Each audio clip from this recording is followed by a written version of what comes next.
શહેર કોંગ્રેસના અગ્રણીઓ દ્વારા અનોખો વિરોધ. તૂટેલા પુલની વચ્ચે બેસી કોંગ્રેસના અગ્રણીઓ દ્વારા વિરોધ. તૂટેલા પુલની વચ્ચે બેસી કોંગ્રેસના અગ્રણીઓનું ધરણા પ્રદર્શન. બેડીપરાને જોડતો બેઠેલો પુલની સ્થિતિ દયનીય થતા વિરોધ. 15 લાખના ખર્ચે તૈયાર કરેલ પુલ પર ફરી ધોવાણ થતા ભ્રષ્ટાચાર થયાની ગંધ આવી રહી છે. રણજીત મુંદવા. પુલનું સમારકામ કરવામાં નહીં આવે તો કોંગ્રેસ દ્વારા ઉગ્ર વિરોધ કરવામાં આવશે. રણજીત મુંદવા. દૈનિક હજારો લોકો આ પુલ ઉપરથી પસાર થઈ રહ્યા છે, પરંતુ પુલ તૂટી પડતા હવે હાલાકીનો સામનો કરી રહ્યા છે. રિપોર્ટર ભરત બરડવા સાથે લખાભાઈ મહેતા, દીવ મિરર ન્યૂઝ, રાજકોટ. રાજકોટ શહેરની અંદર મુખ્ય બજારોને જોડતો અને વોર્ડ નંબર 6 અને 7ને જોડતો બેઠો પુલ છે, જે કપિલા હનુમાનજી મંદિરની આગળ આવેલો છે. અહીંયા હજારો લોકોનું અવન જવન થઈ રહ્યું છે. વાહન જે બેઠા પુલ નીચેથી આપણે જોઈ છીએ કે રામનાથપરાનો એક પુલ છે, એક પુલ ચંપકલાલ હોરા પુલ છે, એની વચ્ચે બેઠો પુલ જે આવેલો છે. ઘણા સમયથી, એટલે કે પહેલા વરસાદની અંદર જ ભ્રષ્ટાચારના પોપડા ઉખડી ગયા છે.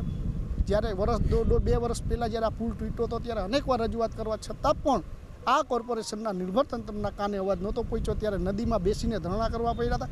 આજે એ જ પરિસ્થિતિ ઊભી રહી છે. છેલ્લા 6 મહિનાથી આ પુલ બંધ છે.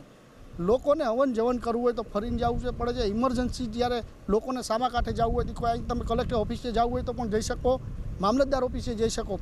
આવા જે અગત્યના વિસ્તાર છે, એ પુલ તૂટેલો છે, અહીંયા કોઈ ધ્યાન દેવામાં આવતું નથી. ત્યારે આજે કોંગ્રેસના આગેવાનો અને કોર્પોરેટર કોમલબેન ભારાઈ અને ઓબીસીના પ્રમુખ એવા ભાઈ શ્રી હાર્દિકભાઈ પરમારની આગેવાનીની અંદર આજે પણ ફરી અમારે ધરણા કરવાની ફરજ પડી છે. લોકો માટે નદીની અંદર બેસી અને ધરણા કરવા પડ્યા છે. આ પરિસ્થિતિની અંદર કોર્પોરેશનના અધિકારીઓને અહીંથી સંદેશ આપી છે કે જો તમારે કામ ન કરવું હોય તો તમે કહી દો. અમે આવનારા દિવસોમાં હજી તો નદીની અંદર બેસીને ધરણા કર્યા છે.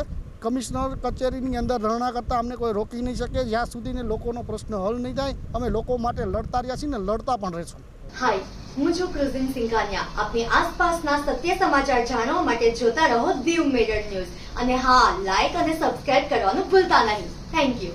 નમસ્કાર મિત્રો, હું ફિરોઝ ઈરાની. આજે તમને એક નવી વાત કરવા આવ્યો છું. દીવ મિરર ન્યૂઝ જોતા રહો, સબસ્ક્રાઇબ કરવાનું ભૂલતા નહીં અને શેર કરવાનું પણ ભૂલતા નહીં. સત્યની સાથે જોડાતા રહો. નમસ્તે મિત્રો, હું છું ચાંદની પરમાર. આપની મનપસંદ ચેનલ એટલે કે દીવ મિરર ન્યૂઝ ચેનલને લાઈક કરો, શેર કરો અને ફોલો કરો. અને હા, તેમાં દરરોજ તાજા સમાચાર જોવાનું ભૂલશો નહીં. દીવ મિરર ન્યૂઝ દરરોજ લાઈવ અપડેટ. ગુજરાત રાજ્ય, દેશ, દુનિયાના તમામ બ્રેકિંગ સમાચારો નિહાળો દીવ મિરર ન્યૂઝ ચેનલ પર.